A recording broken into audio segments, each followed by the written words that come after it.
Bismillahirrahmanirrahim. Assalamualaikum warahmatullahi wabarakatuh. Alhamdulillah rabbil alamin. La amil afdal adim an-nawal. Assalatu wassalamu ala nabiyyina Muhammadin maula Bilal al-Badri mutalal wa ala alihi wa sahbihi khair sahbin wa al.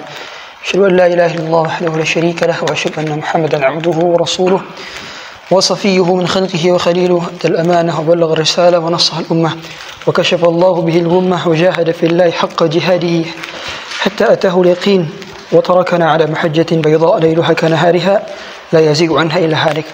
Allahumma salli wa sallim wa zid wa barik wa an'im mukarrim wa majid ala 'abdika wa rasulika Muhammadin sallallahu alaihi wa alihi wa sahbihi wa sallam. Amma ba'd. Ma'asyiral hadirin, jemaah salat subuh yang dirahmati Allah Subhanahu wa taala, memasuki tafsir berikutnya di dalam surah Al-Muzammil. Kemarin sudah sampai surat Al-Mudaththir. Jadi sebenarnya kita mundur, bukan maju ya, karena beberapa surat sudah dibahas oleh Ustaz Mus'ab, sehingga dalam beberapa waktu kekosongan saya di sini, maka saya hanya mengganti kekosongan saja. Jadi tapi intinya belajar tetap ke Ustaz Mus'ab. Berkenaan dengan surah Al-Muzammil, apa yang membedakan antara Muzammil dengan Mudaththir kemarin? Kalau Mudaththir, ya Mudaththir itu berarti selimutnya tipis. Kalau Muzammil selimutnya tebal. Karena Muzammil itu biasanya selimut yang dipakai di musim dingin. Nah, adapun Mudaththir baik musim panas maupun musim dingin itu dipakai sebagai lapisan tambahan dan dia tidak terlalu tebal. Makanya kalau orang bilang zammiluni, nah, itu berarti selimutnya tebal karena dia sedang berada di musim dingin. Dan kita tahu ya, musim dingin di Arab Saudi itu kalau lagi ekstrim sekali. Dan sampai merusuk ke tulang. Dan Rasulullah SAW merasakan bahwa betapa sulitnya menerima wahyu. Nanti kita akan lihat bagaimana beliau susahnya menerima wahyu, karena memang wahyu itu berat, ya. Nah, berkenaan dengan Muzammil, ini adalah surat Makkiyah, surat yang diturunkan sebelum Rasulullah SAW hijrah ke Madinah. Sekaligus dia berjumlah 20 ayat. Para jumhur ulama mereka sepakat bahwa turunnya urutan keempat. Ya, urutannya keempat. Dan kita tahu ya, yang pertama surat Al-Alaq 1-5. Yang kedua surat Al-Mudaththir. Yang ketiga surat Al-Qalam. Yang keempat surat Al-Muzammil. Yang kelima surat apa? Al-Fatihah. Al-Fatihah berarti turunnya ke berapa? Kelima. Dan 4 surat pertama ini turunnya berangsur-angsur, tidak sekaligus. Adapun surat pertama yang turun sekaligus adalah surat Al-Fatihah. Al-Fatihah itu surat pertama yang turun sekaligus. 4 surat awal ini, Al-Alaq, kemudian Al-Mudaththir, Al-Qalam, ini semua sebagian part diturunkannya di awal, sebagian part turunnya ketika di Madinah. Adapun surat Al-Fatihah turun sekaligus. Ustadz, mengapa? Kok surat Al-Alaq turun pertama kali tapi ditaruh di Qur'annya bukan di awal? Ditaruh Qur'annya kenapa kok malah di juz 30? Sedangkan Al-Fatihah turun kelima, taruhnya di awal. Siapa yang tahu jawabannya? Ada yang tahu jawabannya? Karena susunan surat dalam Quran itu tauqifi, amrun tauqifi. Jadi amrun tauqifi itu amr wahyu, perintah wahyu. Jadi Allah sudah menyuruh malaikat Jibril, dan malaikat Jibril telah menyuruh Nabi Muhammad telah menyuruh para sahabat untuk meletakkan surat ini setelah surat ini, surat ini setelah surat ini. Jadi tauqifiyah, itu wahyu. Jadi bukan ijtihad para sahabat, bukan ijtihadnya para tabi'in, itu wahyu memang. Sebagaimana kata Rasulullah SAW dalam hadis riwayat Ahmad, "Dha' surah kada fi mawdi' kada, dha' ayat kada fi mawdi' kada." Taruh ayat ini di surat ini, taruh surat ini setelah surat ini. Jadi Rasulullah itu meletakkan, tandanya memang beliau diperintahkan oleh malaikat Jibril, dan malaikat Jibril diperintahkan oleh Allah Subhanahu wa taala. Jadi Al-Qur'an yang berada di Lauhul Mahfuz itu persis sama urutannya dengan Al-Qur'an yang sekarang kita baca Al-Fatihah, Al-Baqarah, Ali Imran, Al-Maidah, itu dan seterusnya. Gitu ya.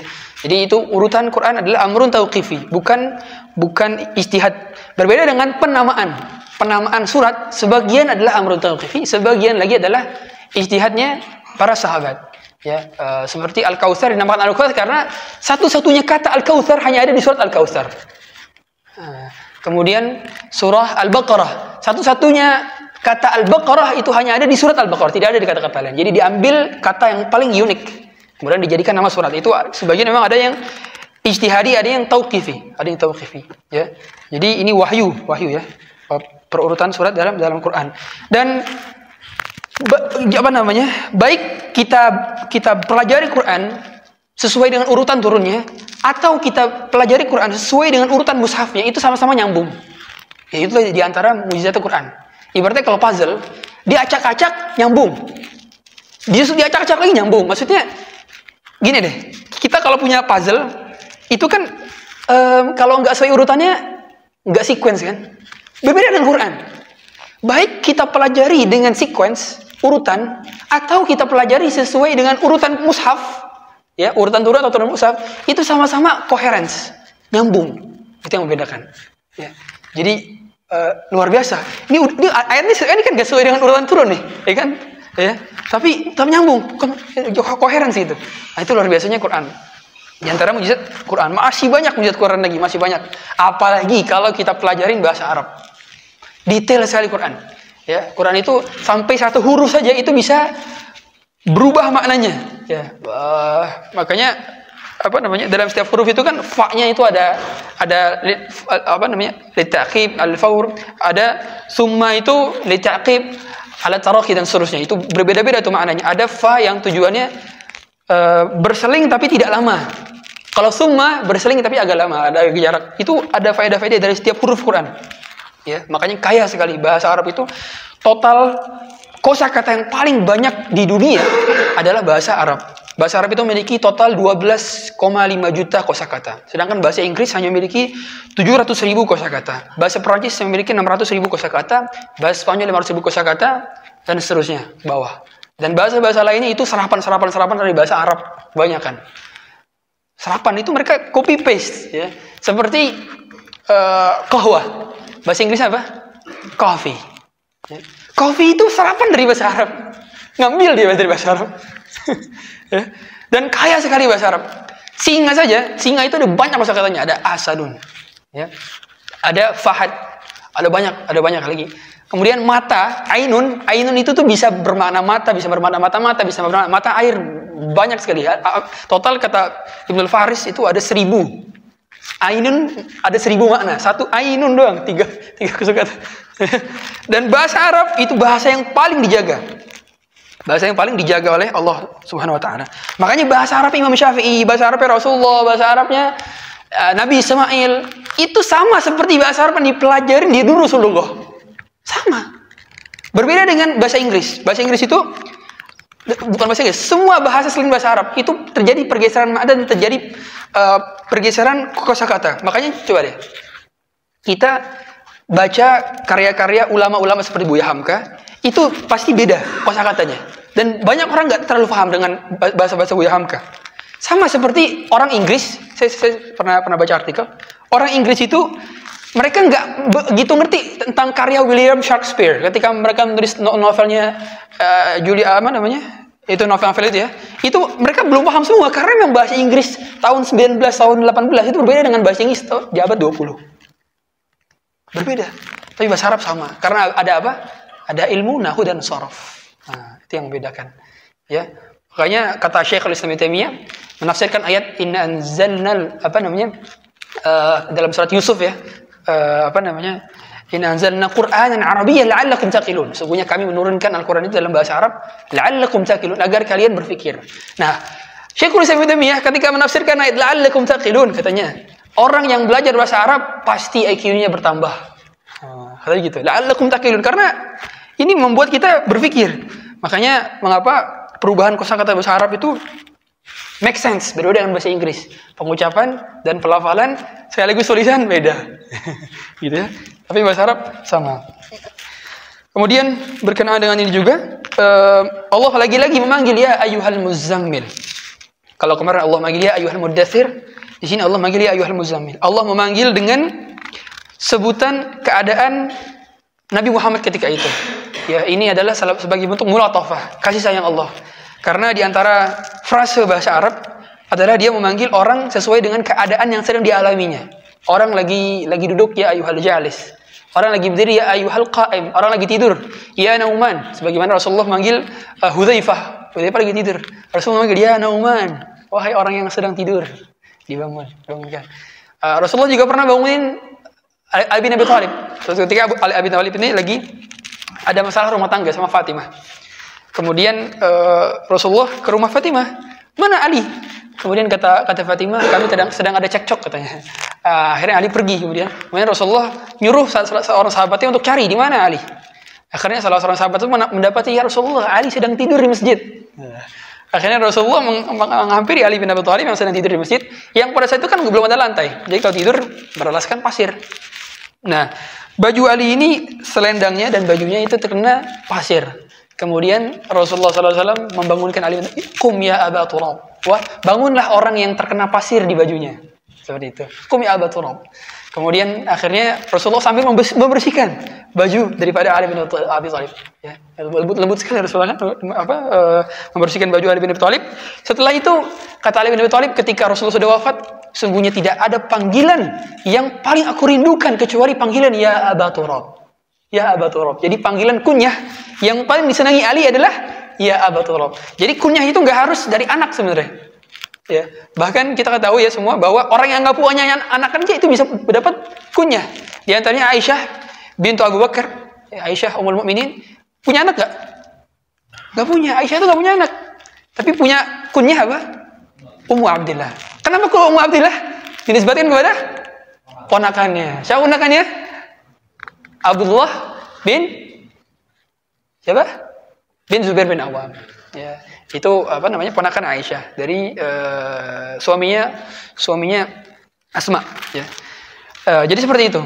Jadi tidak harus. Sebagaimana juga waktu itu Rasulullah kita tahu ya, ada adik Anas bin Malik, anak kecil, gitu kan, punya burung peliharaannya.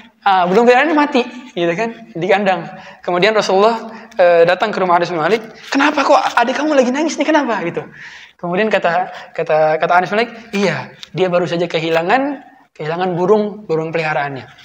Kemudian akhirnya Rasulullah bertanya kepada si anak kecil ini, adiknya Anas bin Malik. Kata Rasulullah, ya Aba Umair, ma fa'alan Nughair. Wahai Abu Umair, padahal anak kecil, tapi bisa dipakai nama kunyahnya Abu Umair. Ya Aba Umair, ma fa'alan Nughair. Kenapa si Nughair? Nughair itu tuh burung kutilang yang kecil. Jadi Rasulullah pakai bahasa Nughair, pakai tasghir. Ini pertanda bahwa pertama faedahnya dari hadis ini aja bahwa boleh pelihara burung yang dikandangin sekaligus, tapi dengan syarat dikasih makan. Ya, meskipun lebih utama tidak. Kemudian anak kecil itu boleh dikasih mainan. Dari faedah ini banyak. Ada ulama itu yang menuliskan 60 faedah. Cerdasnya para ulama, satu hadis tentang ya Aba Umair ma fa'alan Nughair. Di takhrij hadisnya dikasih faedahnya sampai 60 faedah. Luar biasa. Kemudian ada kelembutan bagi anak kecil. Bolehnya anak kecil memakai kunyah, ya. Kemudian hendaknya kalau anak kecil nangis itu bukan jep bukan gitu dulu. Tapi ditanya dulu, kamu kenapa nangis gitu. Faedahnya luar biasa banyak sekali. Ya, itu dari satu hadis. Ya, jadi di sini Rasulullah memanggil ya ayyuhal muzammil. Allah Subhanahu wa taala memanggil Rasulullah dengan sebutan ya ayyuhal muzammil karena sebagai bentuk mulatafah. Ya ayyuhal muzammil, qumil laila illa qalilan. Bangunlah wahai Muhammad seluruh malam kecuali sedikit saja yang kau tidur di sana. Maksudnya seperti apa? Nah, kita bisa tahu bahwa al-laila di sini ini kan ada alif lam. Al-laila, qumil laila. Ini alif lam lil istighraq. Maknanya adalah seluruh malam. Jadi ketika sesuatu dikasih alif lam berarti dia namanya istighraq, mencakup seluruhnya. Jadi sini Allah merintahkan wahai Muhammad bangunlah seluruh malam, full. Seandainya dari ba'da isya sampai subuh itu 8 jam, ya. Atau dari maghrib lah. Dari maghrib kan malam itu kan dalam istilah bangsa Arab disebutnya ba'da maghrib, malam itu maghrib. Nah, total kalau dari jam 6 sampai jam 4 sudah 10 jam. Ya. Berarti Rasulullah itu disuruh bangun di awal-awal dakwah itu 10 jam, begadang. Tandanya Rasulullah itu tidak tidur malam di awal-awal dakwah. Ya. Qumil laila illa qalila. Nisfahu aw inqus minhu qalila. Atau kau kurangi sedikit. Ya udah deh, enggak usah sepenuh malam deh, tapi dikurangin sedikit jadi 8 jam deh atau jadi 7 jam deh. Ya. Nisfahu atau setengahnya berarti 10 jam, berarti setengahnya 5 jam. Atau kurang dari 5 jam, 4 jam. Jadi itu Rasulullah pertama disuruh bangun full tanpa begadang, kemudian dikurangin sedikit-sedikit, atau boleh setengah jam, apa boleh setengahnya, setengah malam, atau boleh kurang daripada setengah. Ya. Jadi seminimal ya itu kira-kira Rasulullah itu bangun untuk salat malam 3 jam sampai 4 jam. Nah, coba ya. Dan di pagi harinya, di siang harinya beliau berdakwah tidak tidur. Tidak tidur. Jadi sangat lelah sekali ya. Berat sekali dakwah yang dilakukan oleh Rasulullah SAW. Ya. Kemudian auzid alaihi warattil Qur'ana tartila, atau kau menambah sedikit, kemudian bacalah Quran dengan tartil. Nah, kata para ulama, hendaknya kita baca Quran dengan tartil, meskipun ada tingkat-tingkatannya kan, ada hadar, ada tingkatan yang mutawassit, ada yang tartil. Jadi tingkatan Quran paling bagus adalah tartil. Kata Ad-Dhahhak ketika menafsirkan makna tartil adalah iqra' harfan. Jadi bacanya itu betul-betul bitafahumin wa ta'adabburin wa ta'aqqulin. Dia baca dengan perlahan sekaligus memaknai kandungan maknanya, mentadabburi isinya, itu maknanya tartil. Sebagaimana liqali sahibul Quran, iqra' wartaqi warattil kama kunta turattilu fid dunya. Nanti orang-orang yang sering baca Quran, orang yang menghafal Quran, orang yang tadabbur Quran, orang yang belajar tafsir Quran, nah, ini akan diperintahkan oleh malaikat nanti di surga, naiklah, bacalah, naiklah, bacalah, naiklah, bacalah, naiklah. Warattil, dan bacalah dengan tartil. Kama kunta turattilu fid dunya. Sebagaimana dahulu engkau baca Quran dengan tartil di dunia. Fa inna manzilataka inda akhiri ayatin taqra'uha. Sesungguhnya derajatmu nanti di surga sesuai dengan akhir ayat yang kamu baca.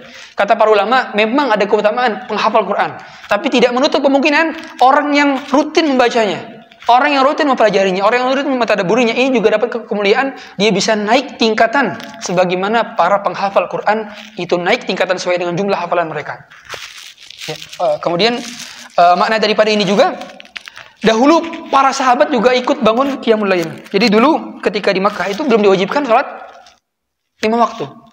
Kapan salat 5 waktu diwajibkan? Kapan?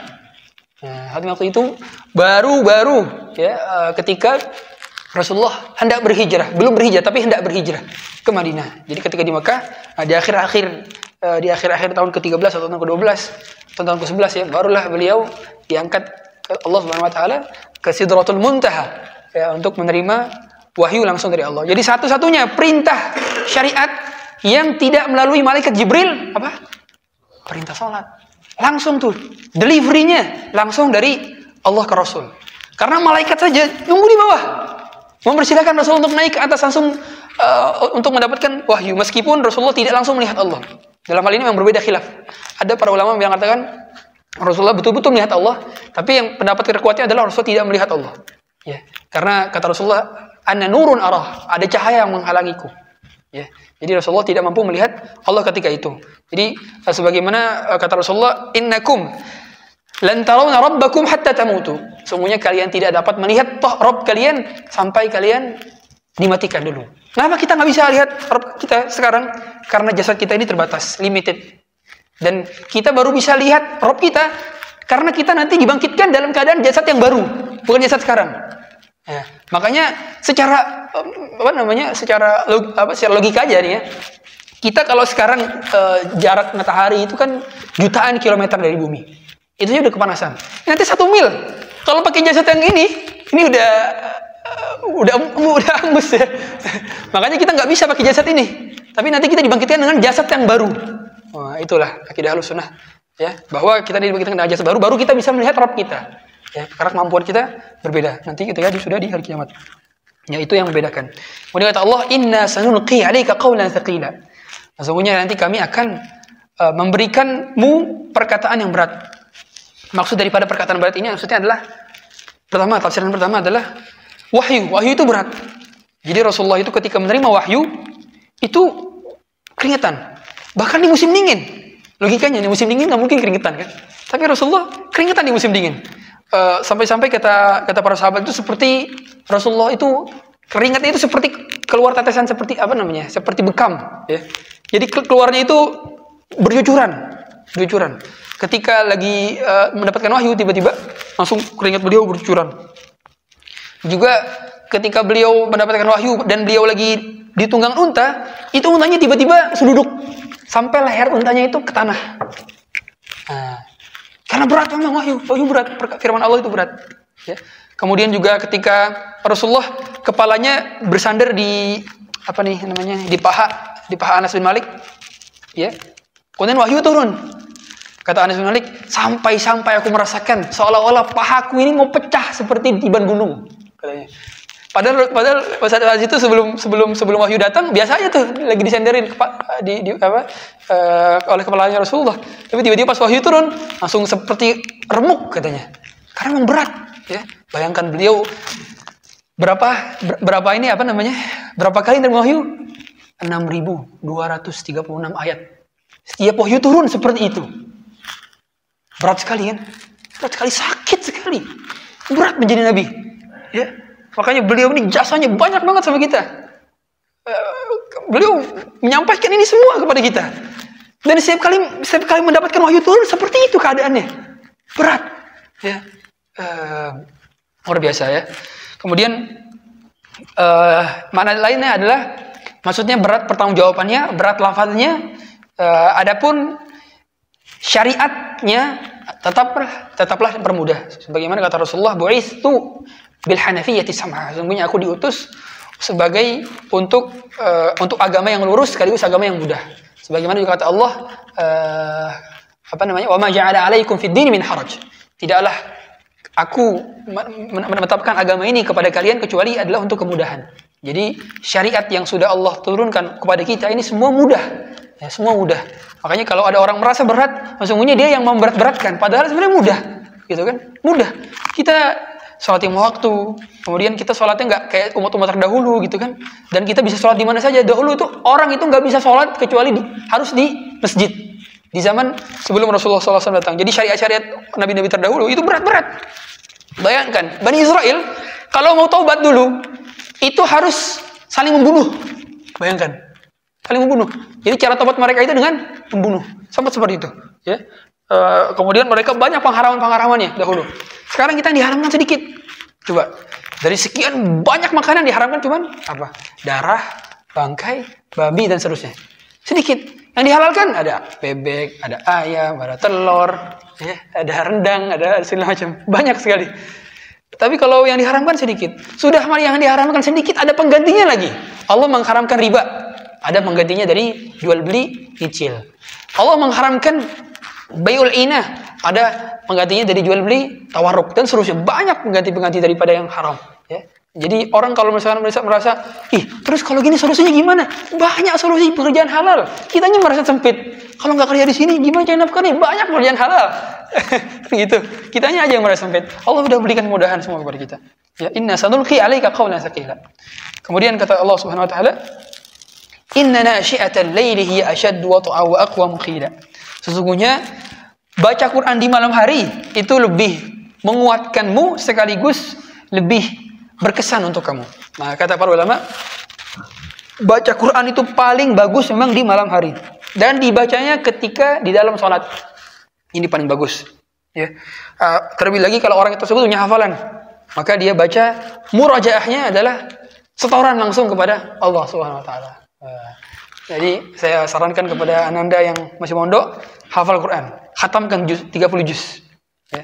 Sebelum Anda masuk kuliah minimal sudah khatam 30 juz.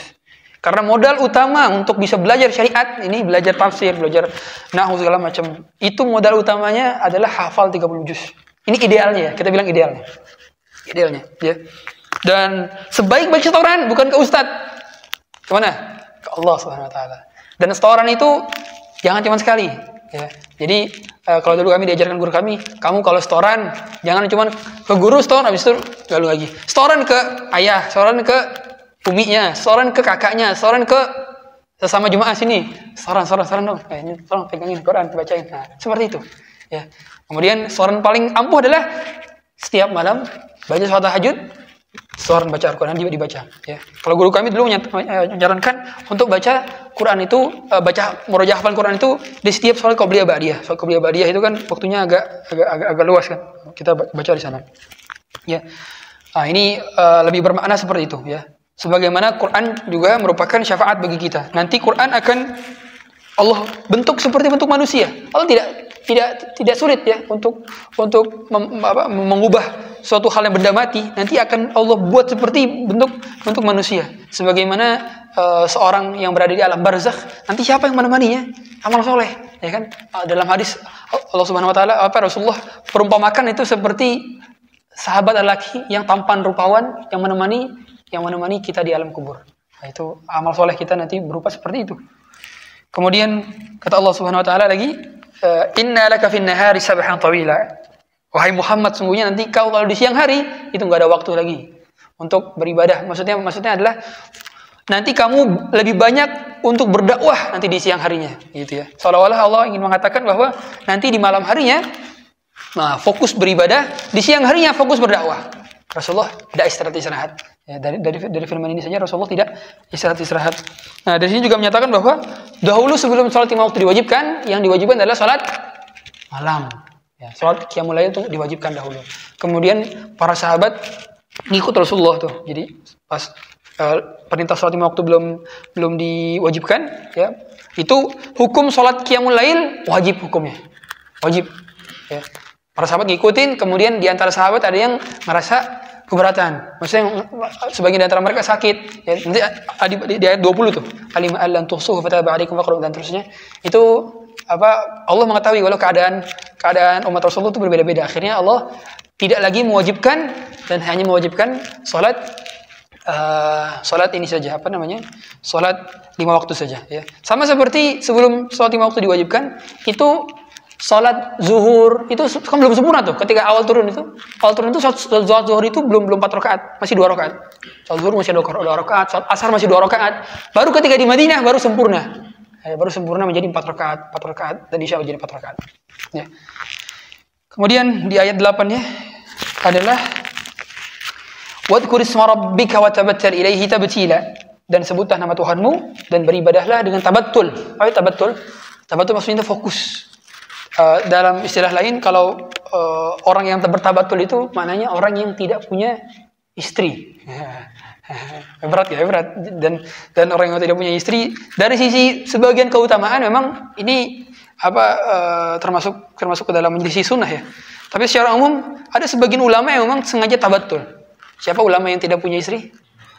Al-Imam An-Nawawi. Kemudian Syekhul Islam bin Taimiyah. Kemudian Al-Imam Ibnu Jarir At-Tabari. Ya. Ada namanya kitab Al-Ulama Al-Uzzab. List daftar ulama yang membujang seumur hidupnya. Ada itu, kitab itu. Dan mereka beristihad bahwa mereka dengan mereka membujang ini membuat mereka lebih fokus. Tapi jangan salah. Mereka punya budak. Meskipun mereka nggak punya istri, tapi mereka punya budak. Karena perbudakan itu baru terhapuskan itu 1926 di zaman Utsmani. Jadi sebelum itu masih ada perbudakan, ya. Jadi mereka, dan kita tahu ya, budak perempuan itu boleh digauli. Ya, jadi penyaluran syahwatnya kepada budak. Ya. Mengapa mereka nggak punya istri? Karena kalau hak istri dengan hak budak itu berbeda. Ya. Sehingga mereka ingin fokus kepada ilmu dan dakwah, dan mereka ingin menyebarkan ilmu dan dakwah ini. Wadhkur isma rabbika wa tabattal ilaihi tabtila. Kata para ulama juga, kalau lagi betul-betul mau beribadah, maka singkirkan segala macam distraksi, handphone. Kemudian saya juga sarankan kalau mau itikaf, maka sebaiknya betul-betul HP dinonaktifkan. Ya, nonaktifkan. Itu betul-betul tabattul. Ya, karena memang kita sekali lihat notifikasi, udah tuh nggak baca Quran lagi akhirnya. Ya, akhirnya sibuk dengan ini HP-nya. Ya, kemudian juga terkadang memang kita nggak harus ngumpul terus, kadang memang harus ada sendiri-sendiri gitu ya. Sebagaimana hadis yang dikatakan bahwa 7 golongan yang dinaungi Allah tidak ada naungan lagi kecuali naungan daripada dirinya adalah Apa rajulun dzakarallaha khalian fafadat ainah. Orang laki-laki yang bersendiri kemudian dia menangis dan air matanya bercucuran dari kedua matanya. Ini termasuk dalam ibadah sendirian, ya. Ibadah sendirian lagi kan juga rajulun tasaddaqa bi yaminihi fa anfaqa wa lam ta'lam ma yunfiqu shimaluhu wa lam ta'lam ma tunfiqu yaminuhu, ya. Shimaluhum la ya'lam ma yunfiqu yaminuhu. Sampai tangan kirinya tidak tahu apa yang diinfakkan oleh tangan kanannya. Nah, ini kata para ulama, banyak ibadah-ibadah kesendirian. Kenapa kita disyariatkan beribadah sendirian? Kita ada syariat itikaf, ada syariat salat malam sendirian, ada syariat baca Quran sendirian, seterusnya. Kenapa? Karena keadaan kita nanti akan banyak sendiriannya. Kita di kuburan sendirian, dibangkitkan sendirian. Makanya kata Allah, "Wa laqad ji'tumuna furada kama khalaqnakum awwala marrah." Nanti kalian akan kami datangkan sendirian-sendirian. Sebagaimana kalian dahulu keluar dari perut ibu kalian sendirian. Kalian dikuburkan sendirian. Kalian dibangkitkan sendirian. Kalian ditimbang amal sendirian. Kalian melewati sirat sendirian. Dan masuk surga atau neraka, na'udzubillah, pun sendirian. Mengapa namanya syafaat? Karena syafaat secara bahasa artinya penggenap. Orang kalau berada di tempat baru, kemudian dia nggak ada penemannya, biasanya rasa sepi, kesepian. Maka syafaatnya itulah dari Qur'annya. Syafaatnya itulah dari amal solehnya. Syafaatnya itulah dari teman yang pernah dia dahulu sama-sama berbuat baik. Nah, itu syafaat maksudnya. Wa dzkur isma rabbika wa tabattal ilaihi tabtila. Kemudian kata Allah Subhanahu wa taala, Rabbul masyriqi wal maghribi la ilaha illa huwa fattakhidhu wakila. Dan Tuhan semesta alam yang menguasai berbagai macam kekuasaan dari arah barat dan timur. Tidak ada Tuhan selain Dia. Tidak ada Tuhan yang berhak disembah selain Dia. Fa'budhu wakila. Fattakhidhu wakila. Dan jadikanlah Dia sebagai pelindung. Kemudian ayat yang 10, wasbir ala ma yaquluna wahjurhum hajaran jamila. Dan bersabarlah terhadap apa yang mereka ucapkan dan jauhilah mereka dengan cara yang baik. Wahjurhum hajaran jamila. Nah, kata para ulama berkenaan dengan ayat ini, jadi Rasulullah itu dulu kita ketahui ya, dicerca, dihina ya, dengan sebutan-sebutan yang tidak elok. Banyak sekali hinaan-hinaan yang sampai kepada Rasulullah. Padahal beliau ini orang tanpa aib. Coba, orang yang paling bagus akhlaknya, orang yang paling cerdas, orang yang paling jujur, paling berintegritas, paling bagus karakternya, sempurna, nggak ada cacat dari fisik maupun akhlak, nggak ada cacat. Semua orang mengakuinya. Satu Quraisy itu mengakuinya, tapi tetap mendapatkan cercaan, hinaan, makian, dikatakan penyihir, dikatakan orang gila, dikatakan pendongeng, dikatakan mendusta. Apalagi kita yang akhlaknya masih kurang, apalagi saya yang akhlaknya masih kurang, imannya masih kurang, pasti tentu lagi lebih berhak untuk mendapatkan cercaan dan hinaan tersebut. Rasulullah tidak ada aib, tidak ada aib. Apa aibnya Rasulullah? Nggak ada aibnya, nggak ada celah sedikit pun. Mereka untuk bisa hina tersebut nggak ada sebenarnya. Ibaratnya ini kontennya ini nggak valid kalau mereka mau hina tersebut, nggak bisa gitu, nggak nyambung. Tapi begitulah dakwah. Wa kadzalika ja'alna li kulli nabiyyin aduwwan minal mujrimin wa kafaa bi rabbika hadiyan. Ya, kata Allah Subhanahu wa taala dalam surat Furqan, ya. Dan setiap nabi yang kami utus pasti memang ada musuhnya. Enggak mungkin dai yang enggak ada musuhnya, enggak mungkin. Enggak mungkin, pasti ada musuhnya. Pasti ada yang benci dia. Enggak mungkin. Kalau kita melihat, wah Ustaz ini kayaknya enggak ada yang benci deh. Mustahil. Kalau gitu apa yang didakwahkan dia berarti? Apakah dia mendakwahkan tauhid? Apakah dia mendakwahkan untuk meninggalkan syirikan? Sedangkan yang masih, mohon maaf, yang masih ngambil berkah dari tainya sapi itu, sapi di Solo itu masih banyak sekarang. Yang ngirim sajen di laut selatan masih banyak, ya kan? Terus kita mau dakwahkan apa selain daripada ini, gitu kan? Jadi pasti ada musuhnya. Wa kafa bi rabbika hadiyan wa nasira. Gitu kata Allah Subhanahu wa taala, ya. Kemudian di ayat 11 ya. Wa dzarni wal mukadzibina ulil ni'mati wa mahhiluhum qalila. Nah, di sini Allah berusaha untuk menenangkan Rasulullah. Jadi terkadang itu ayat yang turun itu memang untuk memperkuat hati Rasulullah, ya. Wa dzarni, biarkan saja ya Rasulullah. Biarkan aku saja yang akan menghadapi mereka, ya. Betul lah, ini janji Allah yang membuat Rasulullah tenang. Ini ayat ini turun jauh sebelum Rasulullah SAW hijrah ke Madinah. Tapi dengan begitu membuat Rasulullah tenang bahwa lihat saja orang-orang yang sekarang memusuhimu, menghinamu, insyaallah mereka akan binasa. Terciptalah ketika perang Badar. Ya, mereka hancur semua. Mereka hancur semua di perang Badar. ya, Abu Jahal, kemudian Uqbah bin Abi Mu'aid, ya, Uqbah bin Syaibah dan seterusnya. 7 orang apalagi itu yang melemparkan kotoran kepada Rasulullah SAW, ingin menginjak pundak Rasulullah. Abu Jahal dulu betul-betul parah itu. Makanya kata para ulama, Abu Jahal itu Fir'aun hadhil ummah. Fir'aunnya umat ini. Karena memang setiap nabi itu punya musuh, dan musuhnya itu bukan orang sembarangan. Sebagaimana kita tahu ya, Nabi Musa, siapa musuhnya? Fir'aun. Dan Fir'aun itu bukan orang sembarangan. Bukan orang sembarangan. Jadi kita tahu ya, imperium paling besar di zaman Fir'aun adalah Fir'aun. Ibaratnya ini kekuasaan dia itu meliputi seluruh barat dan timur. Kalau sekarang negara adidayanya kan Rusia, Amerika. Dulu itu cuma satu doang negaranya. Negara imperium Fir'aun. Dan top paling sudah ditaklukkan, paling banyak menangnya, paling banyak bangun infrastruktur Fir'aun. Nah, tetap kita tahu ya, Fir'aun itu bukan nama, tapi gelar. Seperti raja. Nah, Fir'aun yang berhadapan dengan Nabi Musa adalah Ramses II. Ramses II ini bukan orang sembarangan. Jadi dibandingkan Ramses sebelumnya, dibandingkan Fir'aun sebelumnya dan Fir'aun setelahnya, ini yang paling top kekuasaannya. Makanya dia agak sedikit berani. Dia sedikit, kalau bahasa Betawinya itu ngerunjak. Karena Ramses sebelumnya, Fir'aun sebelumnya itu cuman berani bilang, saya ini tetesan dewa Amun-Ra, kata dia. Cuman berani gitu. Fir'aun ujuk-ujuk bilang, ana rabbukumul a'la. Saya Tuhan yang menciptakan langit dan bumi. Dia bilang begitu. Jadi ngerunjak. Makanya wajarlah Nabi Musa dikirim sebagai utusan untuk si Fir'aun Ramses II ini. Karena memang dia paling bengis, paling top, sekaligus paling cerdas. Jadi membantahnya pun harus butuh kecerdasan. Ya, wadharni wal mukadzibin. Begitu pula Rasulullah SAW berhadapan dengan Abu Jahal. Abu Jahal bukan orang biasa juga. Cerdas, tampan, rupawan. Ya. Kemudian dia hartanya banyak. Dan dia retorikanya bagus. Jadi yang dihadapi oleh para nabi itu semuanya adalah orang-orang hebat. Makanya orang hebat tidak mungkin kalau dikirim nabinya yang biasa-biasa saja, pasti juga orang hebat. Makanya setiap nabi dan rasul itu dikirimkan berasal dari utusan kaumnya sendiri. Ya. Nabi audiensnya orang Quraisy, maka nabinya juga dari Quraisy dan seterusnya. Wadarni wal mukadzibina ulil ni'mati wa mahilhum qalila. Kemudian kata Allah, inna ladaina ankala wa jahima. Nah, Rasulullah ditenangkan lagi. Ya, karena di sisi mereka, di sisi kita nanti akan ada belenggu-belenggu yang berat, yang menyala-nyala, yang akan membuat mereka dibelenggu di hari kiamat. Kata Allah, meringankan lagi beban Rasulullah, wala tahsabanna Allah ghafilan amma ya'malu zalimun innama yu'akhiruhum liyaumin tashkhasu fihi al-absar.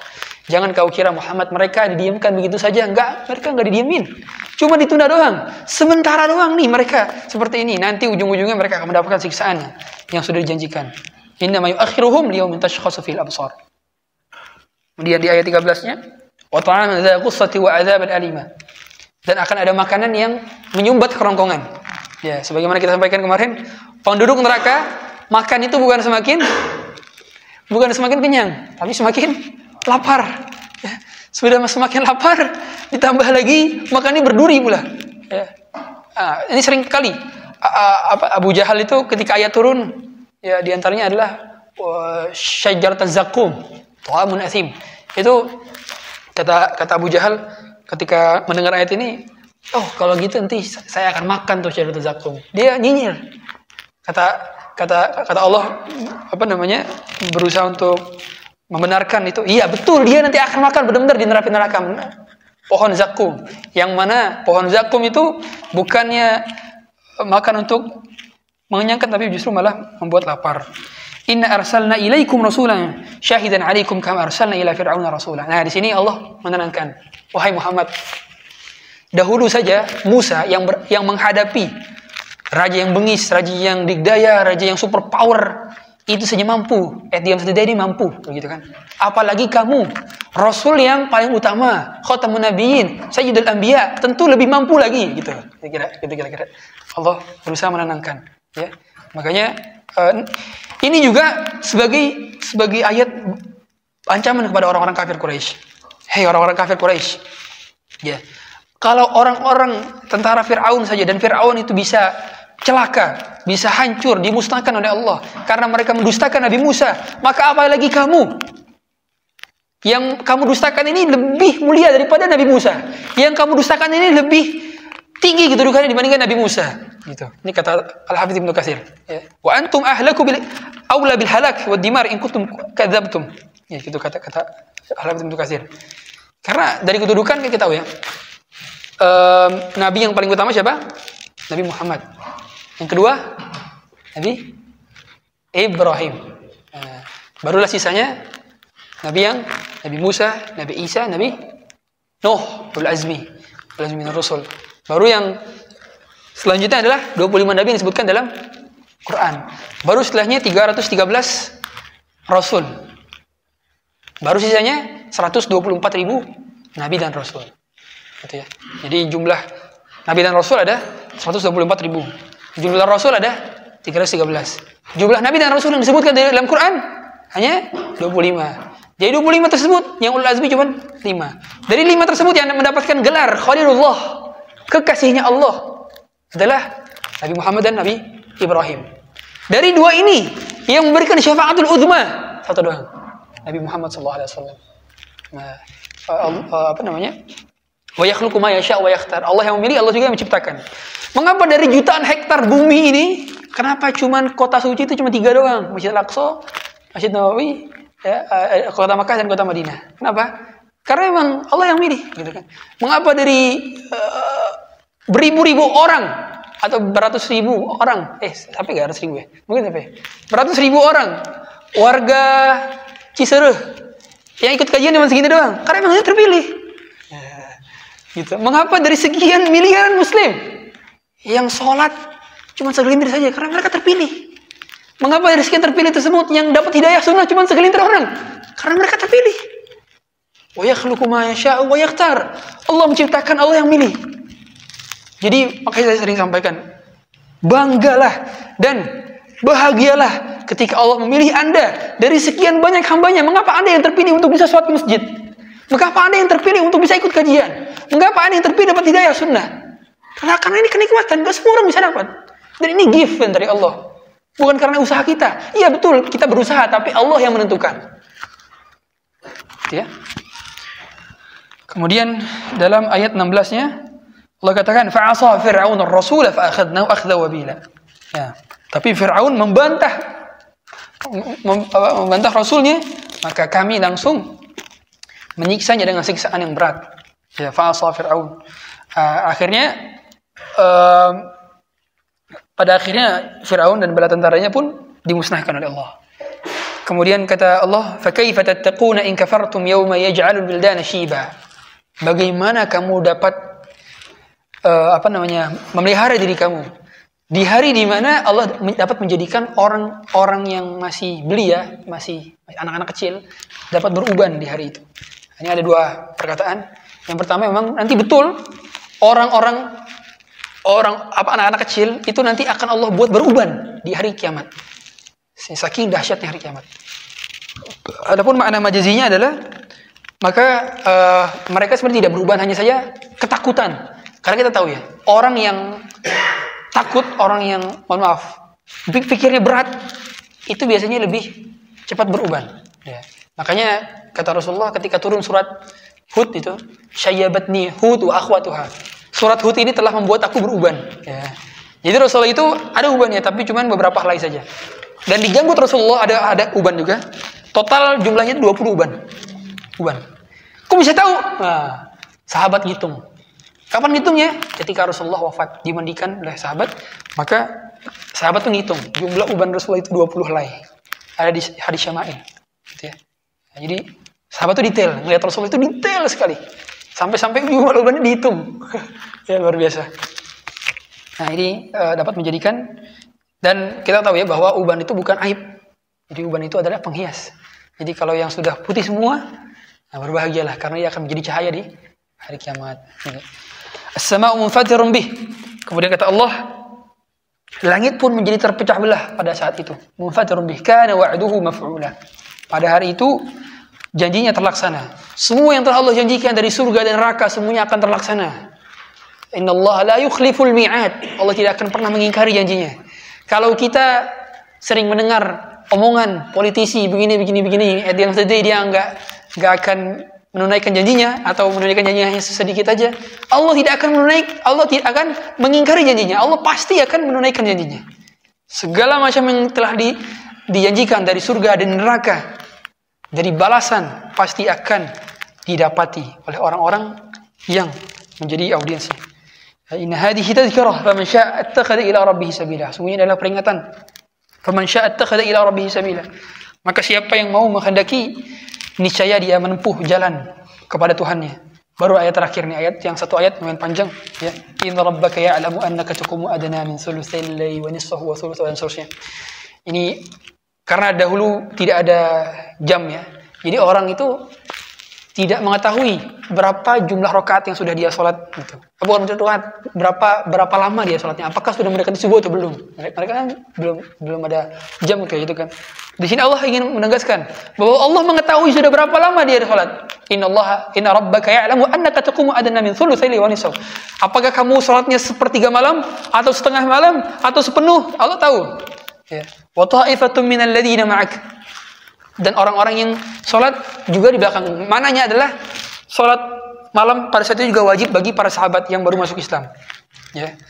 Dan di sini juga berfaedah bahwa sholat malam itu, kata jumhur ulama, itu bukan terpatok pada jumlah rakaatnya, tapi pada durasinya.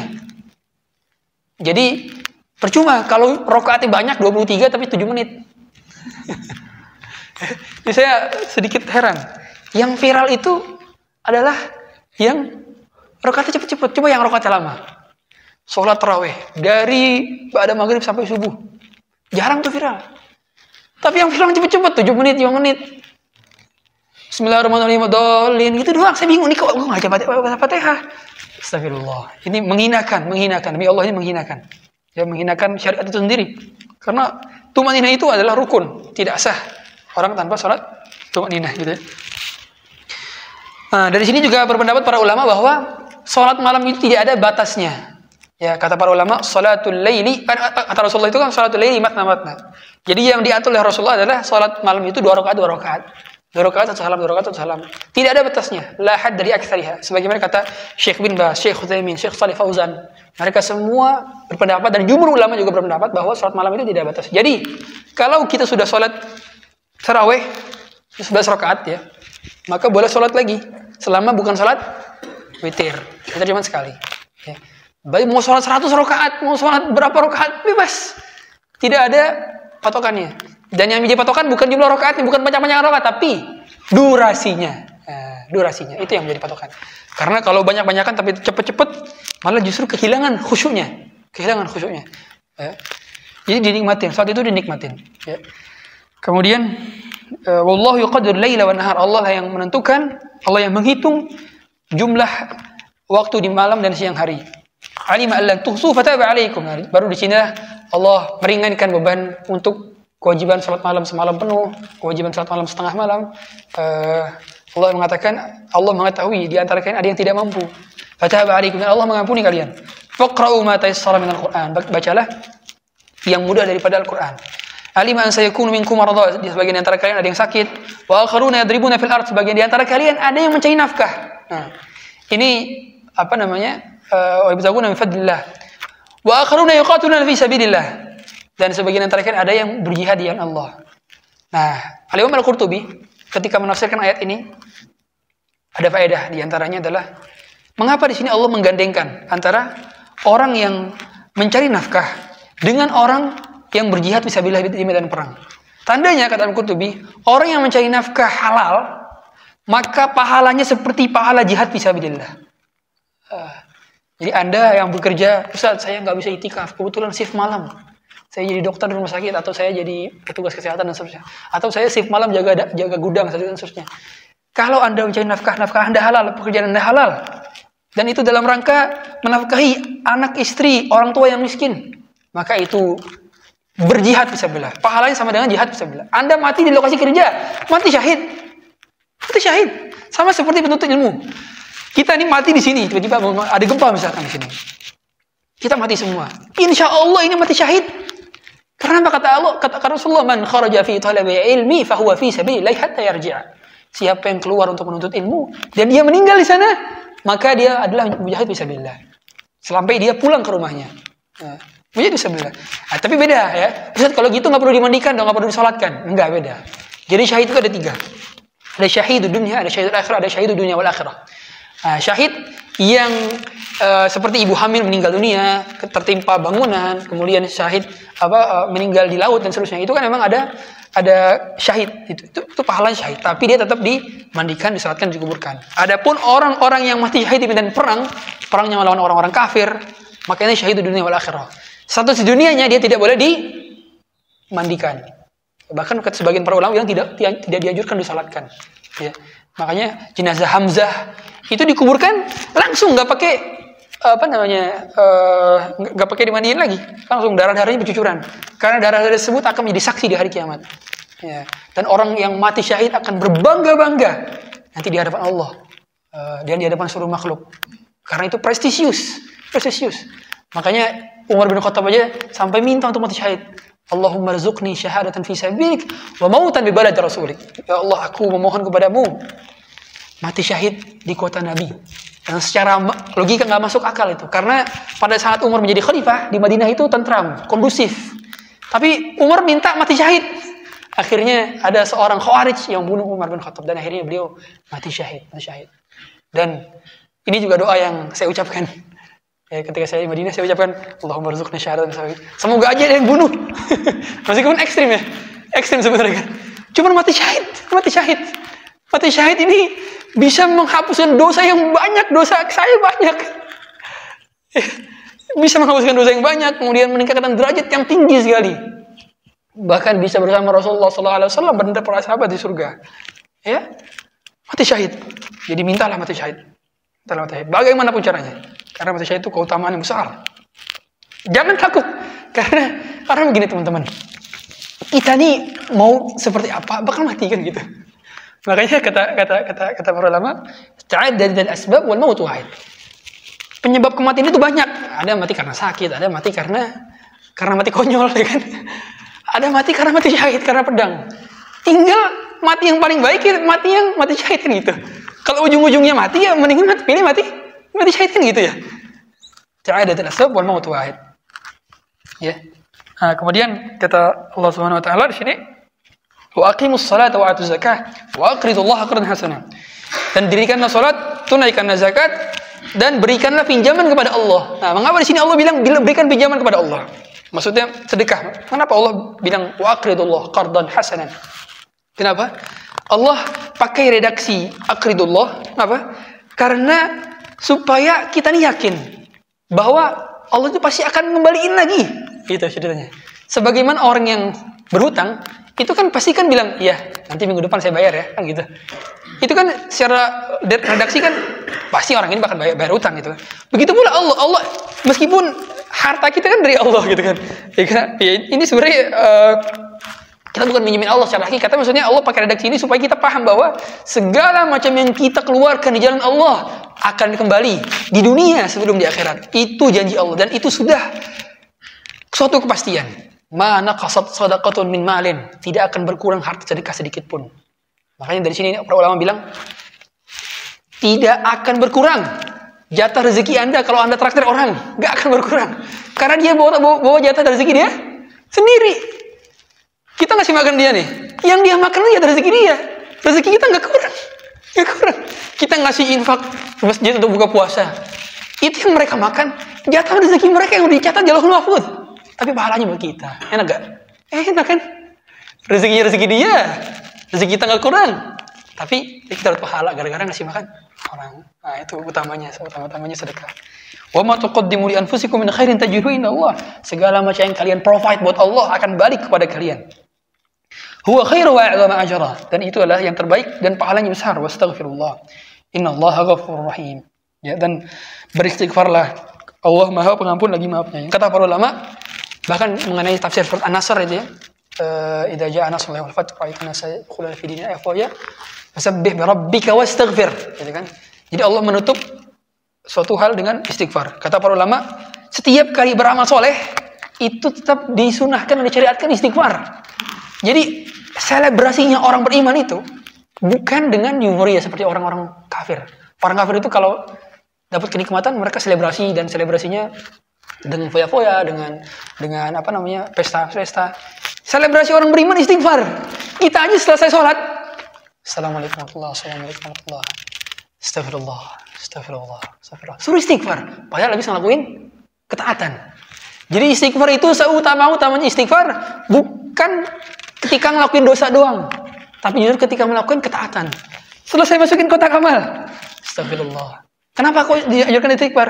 Kata Syekh Ibnu Utsaimin, karena terkadang dalam setiap amalan kita ada cacatnya, ada kurangnya. Kita ngerasa kita berjasa dengan uang tersebut. Kita ngerasa kita mengharapkan dunia dari amalan pahala kita. Itulah istighfar itu sebagai penutupnya, supaya nggak ada riya, supaya nggak ada berharap dunia dari amal-amal akhirat yang kita lakukan. Iya, boleh berharap dunia, boleh. Kita seperti sebagaimana Rasulullah memotivasi gitu kan, Allah juga memotivasi, bahkan wa may yattaqillaha yaj'al lahu makhraja, Allah yang bertakwa Allah berikan solusi dan seterusnya. Ada memang motivasi amal duniawi dari. Tapi kalau sampai mendominasi, kita beramal hanya untuk dunia saja, maka amalnya tertolak sekaligus menjadi kesyirikan. Begitu. Dan dari sini kita simpulkan bahwa penutup dari segala amal soleh adalah istighfar. Ya, seperti itu. Nah, ini kata Bang Hasim, ada hadiah bagi yang bisa jawab pertanyaan. Karena ini udah beres, ini jam 6 Bang Hasim. Nah, pertanyaan pertama. Apa maksud daripada ayat Qumil Laila? Apa faedah daripada al-laila? Mengapa di situ pakai alif lam? Dan apa maknanya? Qumil Laila. Menjelaskan bahwa ketika ada alif lam dulu malam. Bagus. Aduh, alif lam lil istighraq. Mumtaz. Hadiahnya, Pak. Dari Umi ya. Ya, Assalamualaikum. Kemudian apa maksud daripada ayat inna nasyi'atal laili hiya ashaddu wata'an wa aqwamu qila? Apa faedahnya dari ayat tersebut? Apa? Faedahnya adalah kalau baca Quran paling bagus di malam hari gitu. Dan di dalam sholat. Kemudian siapa nama Fir'aun yang berhadapan dengan Nabi Musa? Bagus, insyaallah. Mumtaz. Ramses II. Ya, jadi Fir'aun itu gelar, dan ada Fir'aun sebelumnya. Mereka cuma berani bilang, saya ini keturunannya Dewa Amun-Ra, titisan Dewa Amun-Ra. Dewa Amun-Ra itu adalah dewanya Mesir kuno. Jadi mereka itu menyembah dewa-dewa matahari dan seterusnya. Kemudian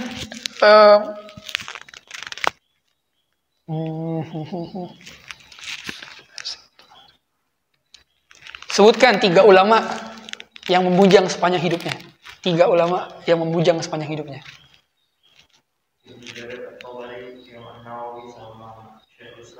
Mumtaz.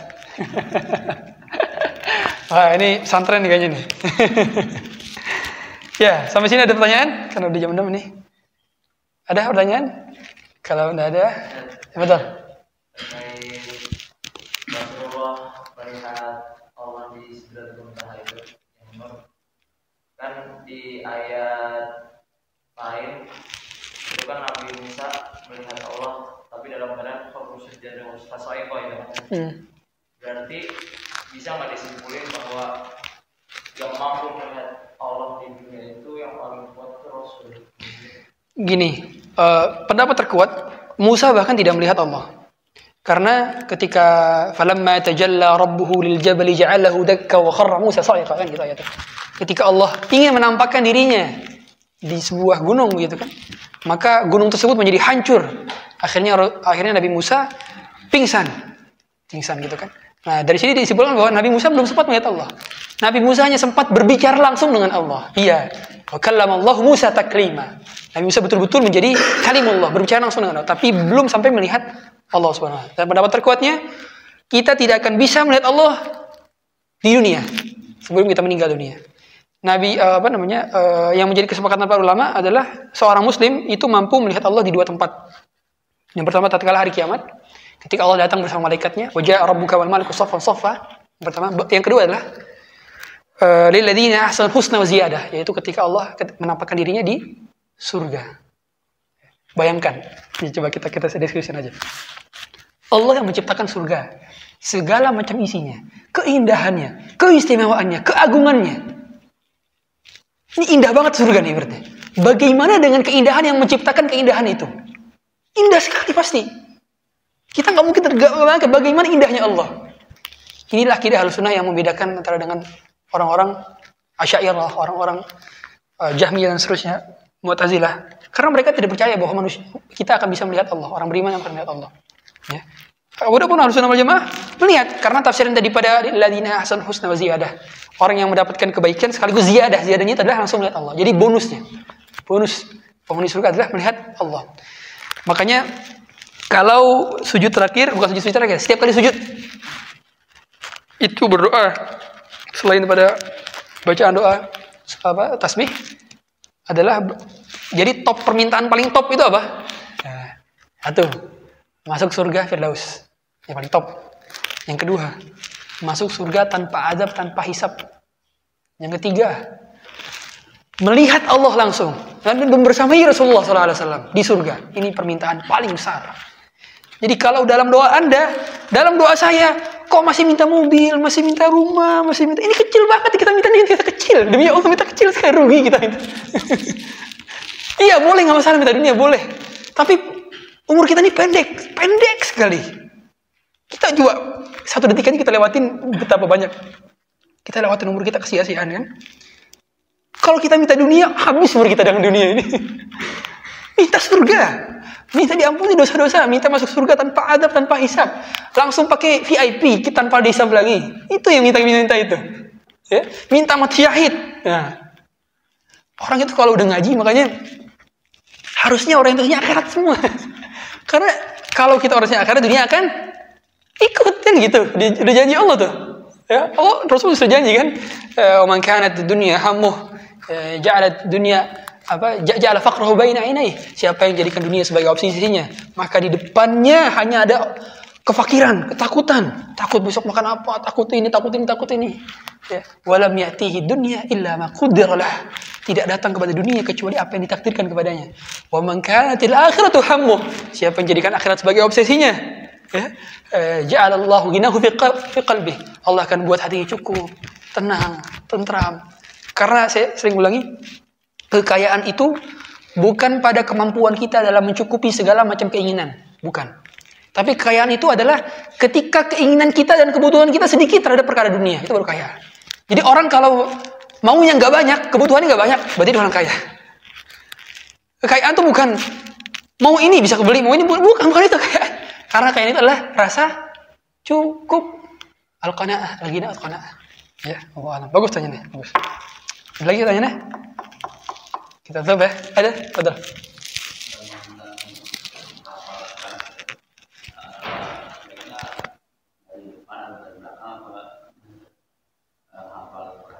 Iya.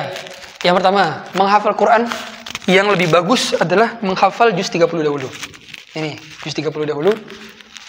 Kemudian metode-metode penghafal Quran, kalau dulu guru kami anjurkan, itu adalah surat mufassal dulu. Ya. Surat mufassal dari Qaf, ya, Qaf sampai An-Nas. Mengapa seperti ini? Karena ini yang paling sering dibaca, ya, yang paling sering dibaca dalam sholat, gitu kan. Baru setelah itu baru ke depan, juz depan. Tapi secara umum, kalau mau dari depan langsung, tidak masalah. Karena biasanya kami dapati dahulu, saya dulu jadi ngajar juga di pondok, itu anak-anak santri-santri kami yang ngafal dari kisah mufassal, kan itu banyak kosakata gharib dan itu memang sulit ya. Maksudnya lebih challenging lah. Maka nggak masalah dari awal. Juz 30 langsung ke juz 1. Juz 1, juz 2, juz 3, juz 4 terus gitu. Itu ya, itu nggak masalah. Cuman biasanya kalau ayat-ayat yang sulit justru itu lebih lengket hafalannya dibandingkan ayat-ayat yang mutasyabih, yang mirip-mirip. Nah, kalau udah Al-Baqarah itu banyak ayat mirip-mirip tuh. Ya, karena kalau ayat-ayat yang panjang-panjang biasanya ayatnya mirip-mirip, apalagi akhir-akhirannya mirip-mirip. Ini ayat yang di sini apa di sini? Kadang-kadang ketukar. Tapi kalau ayat-ayat juz 29, juz 30 itu kan beda-beda ayatnya, ya. Makanya sampai-sampai ada cabang dalam ilmu Quran itu adalah Gharib, kisar mufassal. Ya, ada kosakata yang asing yang tidak dapat dipahami bahkan oleh orang Arab sedikit pun. Jadi makanya bahasa Quran itu berbeda dengan bahasa Arab yang dipahami oleh orang-orang. Maksudnya seperti apa? Orang Arab sekalipun, coba kita tanya deh, ma huwa somad? Apa makna daripada somad? Kita ngacak deh. Misalkan kita umroh, terus cari orang Arab. Ma huwa somad? Tanya, apa itu somad? Nggak semua tahu. Nggak semua tahu, serius. Itu bahasa Quran. Dalam surat Al-Ikhlas. Mereka nggak semua tahu. Karena ada beberapa kosakata dalam Quran itu memang yang hanya dapat difahami oleh orang-orang yang belajar tadabbur. Karena sastranya tinggi. Tinggi sekali sastra Quran itu. Ibaratnya gini. Ada orang Jawa di sini? Ada? Ada. Nah. Coba deh, bahasa keraton, kalau dipahami sama orang-orang awam, yang orang Jawanya orang-orang Jawa awam, itu bisa paham nggak? Susah kan? Susah kan? Ah gitu sama. Kalau orang Arab paham Quran itu seperti itu, susah. Ada bahasa tinggi. Sama mungkin bahasa Sunda halus sama bahasa Sunda kasar, ya. Kadang-kadang ada orang yang biasa pakai Sunda kasar, ketika ngedengar Sunda halus tuh aneh. Artinya apa? Gitu. Nah, begitu Quran. Ya. Nah, ini beberapa kosakata emang ya dipahami. Nah, tapi secara umum lebih baik kalau saran saya kalau sudah berumur dewasa lebih baik dari awal. Tapi tetap juz 30 jadi patokannya. Awal juz 30 baru juz 1. Ya. Kalau masih kecil-kecil, saran saya dari belakang. Ya, sampai juz 25 atau juz 6 lah. Baru ke depan. Gitu. Allah alam. Ada lagi sampai sini? Fadhal. Ada yang kita dengan yang kemarin yang mengenai sholat itu. Dan sholat yang tertutup sini itu kan ada jelas ulama yang 7-8 dengan hidungnya, ada yang itu hanya ya tidak. Kemudian ada kemudian ada yang sholat sujud kemudian teralasi sabatan tapi tidak diinjek saudara itu.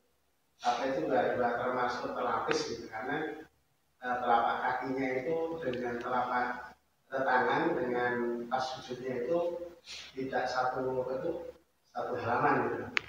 Satu hamparan gitu. Tidak satu hamparan. Maka itu juga termasuk terlapis. Kemudian ada yang rambut ya. Dan tutup juga.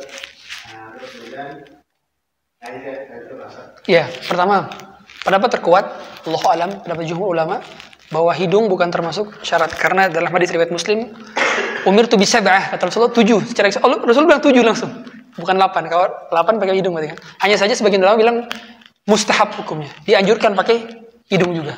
Ya. Semakin banyak anggota tubuh yang kena tempat sujud itu semakin baik begitu. Maka sebagian ulama bilang pakai hidung. Cuman masalahnya kasihan juga kalau hidungnya pesek seperti saya. Gimana nempel kan kadang-kadang gitu. Tapi secara umum 7 ya. Kemudian mengenai tadi sujud di tempat yang alasnya berbeda. Kata para ulama ini nggak masalah ya. Kalau alas berbeda. Misalkan yang satu di lantai yang satu nggak sejadah gitu. Itu nggak masalah. Yang jadi masalah apabila ada selendang nggak ya? Jadi, nah, ini misalkan kita pakai selendang sini, ya, selendangnya nempel di sini, sorbannya. Kemudian sujud kita di selendang yang nempel di badan kita, nah itu nggak sah sujudnya. Seperti itu yang tidak sah. Kenapa? Karena itu seolah dia menutupi bagian dirinya, seolah-olah kayak gini. Karena selendangnya nempel, ini kan nempel. Makanya kalau misalkan ininya di sini, kita sujud, ini masih sah. Masih sah, karena ini bukan bagian daripada tubuh. Kalau selendangnya nempel di sini, dia bagian daripada tubuh. Sehingga kita seolah-olah sujud kita alasnya tertutupi dengan bagian anggota tubuh kita. Paham ya? Maksudnya? Nah, itu yang ini. Kemudian rambut. Kalau rambutnya sedikit yang menjuntai ke sini, maka ini masih sah karena syarat yang terkena adalah sebagian saja. Jadi kalau ada beberapa part daripada dahi kita yang terkena itu masih sah. Tapi kalau full rambutnya panjang, tutup semua, ini nggak ada kebagian sama sekali, tidak sah salatnya. Nah, gitu ya. Makanya menutup kepala itu ya gunanya untuk supaya rambut tidak menutupi tempat sujud di dahi, gitu ya. Allahu a'lam. Cukup di sini? Ya. Kita tutup dengan kafaratul majlis. Subhanallah, bihamdik, asyhadu an la ilaha illa anta, astaghfiruka wa atubu ilaik. Sallallahu alaihi Muhammad wa alihi wasallam. Assalamualaikum warahmatullahi wabarakatuh.